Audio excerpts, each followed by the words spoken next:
நிகழ்வுகளை அனுதின செய்தி துளிகளாக இதோ உங்கள் பார்வைக்கு செய்தி துளிகளுடன் நான் உங்கள் சேனல்.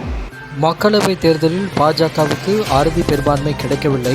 எனினும் பாஜக தலைமையிலான தேசிய ஜனநாயக கூட்டணி 292 இடங்களில் வெற்றி பெற்றுள்ளது. இத்தகைய சூழ்நிலையில் நேற்று மாலை நரேந்திர மோடி அவர்கள் இல்லத்தில் தேசிய ஜனநாயக கட்சி கூட்டணி தலைவர்களின் ஆலோசனை கூட்டம் நடைபெற்றது. அரசியல் முக்கியத்துவம் வாய்ந்த இக்கூட்டத்தில் சந்திரபாபு நாயுடு, நிதிஷ்குமார், சிராக் பஸ்வான் உள்ளிட்டோர் கலந்து கொண்டார்கள். இக்கூட்டத்தில் கூட்டணி ஆட்சி அமைப்பது குறித்தும் அமைச்சரவையில் எந்தெந்த கட்சிகளுக்கு எவ்வளவு இடங்கள் ஒதுக்குவது என்பது குறித்தும் கலந்து பேசி முடிவெடுக்கப்படும் என டெல்லி அரசியல் வட்டாரம் தகவல் தெரிவித்துள்ளது. அமராவதியில் வருகிற 9ஆம் தேதி சந்திரபாபு நாயுடு 4வது முறையாக முதலமைச்சராக பதவியேற்கிறார்.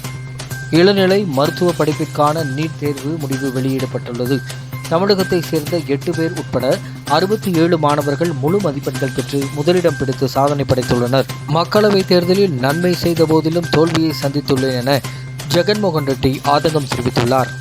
மக்களவைத் தேர்தலில் தமிழகத்தில் நாம் தமிழர் கட்சியை வென்றி பெரும்பாலான இடங்களில் பாரதிய ஜனதா கட்சி அதிக வாக்குகளை பெற்றுள்ளது. 2 தொகுதிகளில் தனி சின்னத்தில் நின்று வென்றதால் விசிகாவுக்கு அரசியல் கட்சி அங்கீகாரம் கிடைத்துள்ளது.